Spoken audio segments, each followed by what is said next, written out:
안녕하십니까 여러분. 오늘은 국민연금 주식 투자에 대해서 알아보도록 하겠습니다. 최근에 국민연금에서 주식시장에 대량으로 주식을 팔아가지고 개미 투자자들의 좀 원성을 사고 있습니다. 주가가 잘 올라가고 있는데 국민연금에서 왜 주식을 그토록 많이 매도를 하고 있느냐, 비난 아닌 비난을 받고 있는데요. 국민연금이라는 데서 우리나라 주식시장에서 차지하는 비중이 워낙 크기 때문에 국민연금은 어떤 식으로 주식 투자 의사결정을 하고, 또 국민연금의 현재 전략상 향후 어떤 식으로 매매를 할 것인가, 그리고 국민연금이 그렇게 큰 기관 투자자라면 한때는 연못 속의 고래라고까지 불렀는데 이 고래의 움직임을 따라하는 것은 어떨까, 이런 의문들이 많은 분들이 가지고 있는 부분이기 때문에 제가 이 부분에 대해서 설명을 드리고자 합니다. 저는 지난 10년 이상을 국민연금 성과평가보상전문위원회라는 국민연금 기금의 운영에 대해서 성과를 평가하고, 또 기금운용본부의 펀드 매니저들이나 직원들 성과에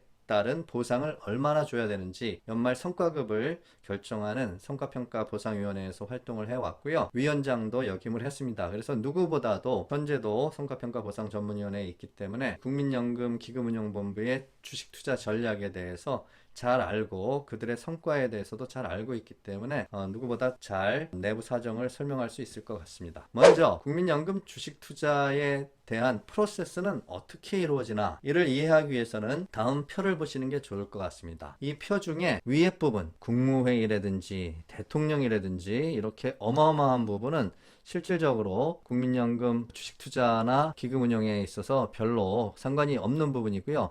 사실은 이 보건복지부 부분서부터 우리가 들여다보면 될 것 같습니다. 이 이하 부분요. 국민연금의 투자 정책은 기금운용위원회라는 데서 결정을 합니다. 기금운용위원회는 국민연금에 가입되어 있는 노동자 단체도 있고 여러 가지 소비자 단체도 있고 이러기 때문에 이런 가입자 단체들로 의사결정을 하도록 이루어진 위원회입니다. 따라서 이 위원회는 자산운용 전문가 집단이 아닙니다. 기금의 운용 방침은 기금운용위원회에서 최종 결정하지만 이를 보좌하기 위해서 전문가가 아닌 상위 기구인 운영위원회를 보좌하기 위해서 전문가 집단으로 이루어진 위원회가 3개가 있습니다. 즉 기금의 운용 방향을 권고하는 투자정책 전문위원회가 있고요. 그 다음에 기금이 우리가 제일모직 삼성물산 사태 때 굉장히 이슈가 됐었는데 의결권 전문위원회라고 당시에는 불렀고, 그 이후에 책임 범위를 넓혀서 수탁자 책임 전문위원회라고 불리우는 이 위원회에서는 국민연금이 기관 투자자로서 각 회사의 지분을 많이 가지고 있기 때문에 의결권 같은 걸 행사할 때 자문하는 역할을 합니다. 그리고 제가 그동안 쭉 속해왔고 지금도 속해 있는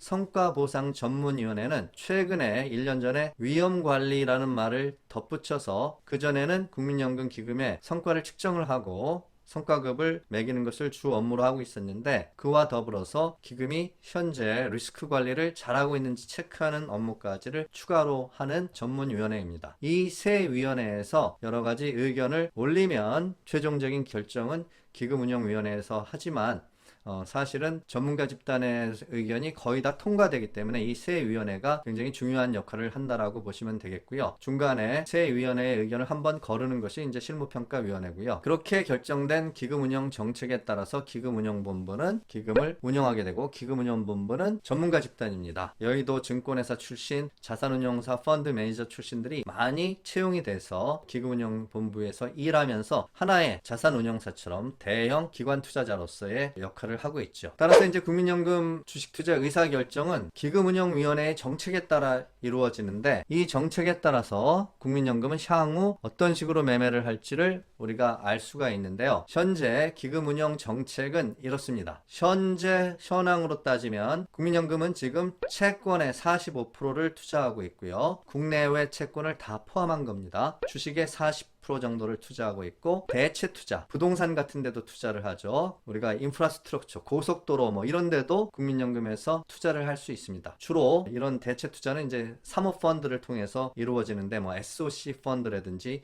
인프라 펀드라든지 부동산 펀드라든지 이러한 사모펀드들을 통해서 국민연금은 주식 채권 아닌 그 외의 투자 대상을 우리가 올터네이티브 인베스트먼트, 대안 투자 또는 대체 투자라고 불리우는데 최근 10여 년간 이쪽의 성과가 좋았기 때문에 5%에서 지금 11%까지 빠르게 이쪽 부분에 투자를 늘려왔습니다. 그리고 주식 중에서 국민연금은 국내에 20% 정도를 투자하고 있고 해외에 23%를 투자하고 있는 것으로 2020년 11월 말 기준으로 지금 국민연금 홈페이지에 공시되고 있습니다. 그러나 국내 주식의 비중이 19%까지 안 됐었는데 최근 급격히 비중이 올라간 것입니다. 해외 주식도 아마 비중이 올라간 것일 텐데요. 왜 그러냐? 채권의 가격은 2020년 내내 전혀 올라갈 일이 없었죠. 금리가 크게 올라가거나 떨어지지 않았기 때문에 채권의 투자 금액은 변동이 거의 없고 대체 투자한 금액도 우리가 대체 투자한 투자 자산에 대한 가치 평가를 공정가치 평가라는 걸 통해서 여러분들이 이제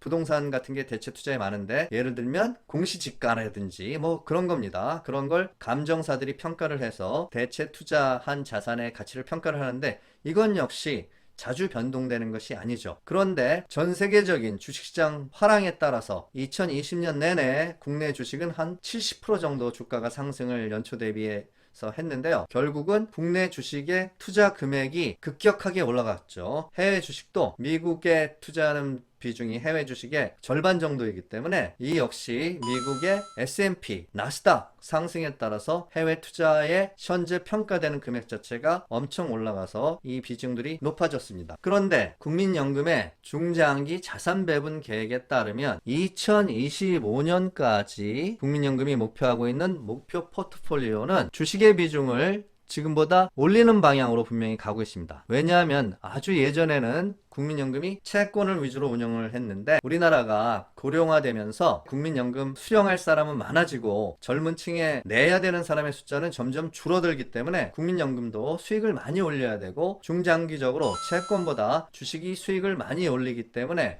주식의 비중을 그동안 늘려왔을 뿐 아니라 대체 투자에 대한 비중도 꾸준히 늘림으로 인해 가지고 국민연금이 수익률을 제고하기 위해서 노력을 하고 있습니다. 그런데 주식에 대한 투자 비중 중에서도 해외 주식에 대한 투자 비중을 늘리고 국내 주식에 대한 투자 비중은 늘리지 않기로 결정을 했습니다. 투자 비중은 줄이고 금액을 늘리지만 않아도 국민연금 기금 규모 자체가 2040년까지 계속 기금의 규모가 늘어나는 추세이기 때문에 국내 주식에 대한 투자 금액만 안 늘리면 투자 비중은 점점 줄어들게 되어 있습니다. 왜냐하면 다른 데 투자 금액이 늘어나면 비중은 줄어들겠죠. 그래서 국내에 대한 투자 비중은 점차 줄이려고 하는 것이 국민연금의 목표이고요. 그래서 왜 주가가 올라갈 때마다 그렇게 많이 팔아대느냐? 기금운용본부는 기금운용위원회에서 설정된 전략적 자산 배분 목표에 따라서 자금을 운용해야 되는데요. 2020년 12월 말에 목표 비중을 기금운용위원회에서 설정해 놓은 것이 17.3%였고요. 2021년 말 목표 비중은 그보다 0.5% 적은 16.8%입니다. 이렇게 목표 비중을 줄여 나간다고 해서 국민연금에서 한국에 투자하는 투자 금액을 줄이는 것은 아닙니다. 2040년까지 국민연금의 기금 규모는 계속 늘어나기 때문에 투자 금액을 줄이지 않아도 전체 파이가 국민연금 기금이라는 기금의 규모 자체가 커지기 때문에 한국에 투자하는 국내 주식의 비중은 금액 정도를 그냥 유지하고 있어도 퍼센테이지가 이렇게 줄어들게 됩니다. 다만 문제는 2020년 하반기서부터 갑자기 이제 주가가 예상외로 많이 올라가니까 목표 비중 17.3을 초과하는 금액으로 투자 금액도 늘어나고 비중도 늘어나게 됩니다. 그러나 목표 비중을 스트릭트하게 기금운용본부로 보고 이걸 유지하라고 하지는 않고 플러스 마이너스 5% 정도 룸을 주는데요. 그 안에서 어느 정도 맞추면 되는데 20년 12월 말 기준으로 해서는 이미 주가가 많이 올라가면서 목표 투자 비중보다 3% 정도 국내 주식의 비중이 올라가 있었습니다. 그런데 21년 말 목표 비중 16.8%를 맞추기 위해서는 부지런히 주식에 투자하는 투자 금액을 줄여나가야 되겠죠. 그런데 주가는 3,000을 돌파하고 3,100을 돌파하면서 만약에 국민연금이 1월에 주식을 안 팔았다면 국내 주식의 투자 금액은 183조, 거의 190조까지도 늘었었을 수 있습니다. 그러면 목표 비중 16.8%에서 거의 한도인 5% 밖으로까지 벗어날 수 있었기 때문에 이렇게 가면은 위험하기 때문에 나중에 질책의 대상이 될 수가 있습니다. 왜 투자 비중을 미리 설정한 투자 비중 내로 유지를 못했느냐? 특히 갑자기 주가가 폭락하는 경우에 투자 비중을 유지 안 했기 때문에 이렇게 폭락에 있어서 손실을 많이 봤다라는 질책을 피할 수 없겠죠. 기금운용본부에서. 그렇기 때문에 기금운용본부의 입장에서는 16.8에서 20% 넘어가면 굉장히 위험 부담을 많이 느끼겠죠. 목표 비중에서 너무 벗어나니까. 그래서 아마 이렇게 되지 않도록 180조 넘어가지 않도록 1월 내내 굉장히 많이 팔았을 수밖에 없고, 주가가 올라갈 때마다 20% 이내로 투자 비중을 유지하고자 한다면 이러한 매매 패턴은 계속 반복될 수밖에 없습니다. 또한 기금운용본부 입장에서는 수익도 챙겨야죠. 주가가 어떻게 될지 모르니까 일단 수익이 많이 남은 종목은 수익을 챙겨놓고 봐야죠. 기금운용본부 직원들도 연말 성과급에 대해서 굉장히 민감한데, 기금운용본부에서 좋은 수익을 내야, 특히 주식 쪽에서 좋은 수익을 내야 기금운용본부 전체가, 주식 쪽의 수익만 가지고 보너스가 나오는 게 아니라 운용본부 전체의 수익률이 굉장히 중요하거든요. 그래서 주식 쪽에서 수익이 났을 때 수익을 어느 정도 확정 지어 놓는 것이 다른 기금 운용하는 채권이나 대체 투자 쪽에서도 희망하는 거겠죠. 주식에서 수익이 났을 때 어느 정도 절대 수익을 챙겨 놓으면 그것이 전체 기금운용본부의 성과가 코스피에 상대하는 게 아니라 절대 수익률을 가지고 성과급 지급에 영향을 많이 미치기 때문에, 그런 측면에서도 기금운용본부는 수익을 챙길 수밖에 없겠죠. 기금운용본부는 여러분들의 노후 자산을 잘 굴려가지고 수익을 내는 것이 목적이지 시장의 안정판 역할을 하는 것이 기금운용의 목적이 아닙니다. 이 점을 여러분들이 잘 이해해 주시기를 바랍니다. 국민연금의 국내 주식시장에서 차지하는 비중이 왔다 갔다 합니다. 대체로 코스피에서는 8% 내외, 그리고 코스닥에서는 1.5% 내외이기 때문에 굉장히 큰 비중을 차지하는데, 기관에서 주식을 계속해서 매도한다는 건 시장에 분명히 지수상에서는 이제 마이너스 요인이 되겠죠. 그렇지만 국민연금은 어떻게 보면 주가가 많이 올랐을 때 이렇게 매도를 해서 수익을 챙김으로 인해서 여러분들 노후를 위해서 좋은 수익률을 내기 위해서 노력을 하는 것이고요. 반대로 시장이 폭락하고 이랬을 때, 지난 코로나 사태처럼 3월에 주가가 많이 떨어졌을 때는 장기 투자자인 국민연금에서는 굉장히 열심히 사줍니다. 시장을. 왜냐하면 반드시 주가가 올라갈 것이라는 것을 장기 투자자는 편하게 확신해서 투자할 수 있고요. 아까 얘기한 것처럼 주식시장 전체가 폭락하면 국민연금이 차지하는 비중, 목표 비중이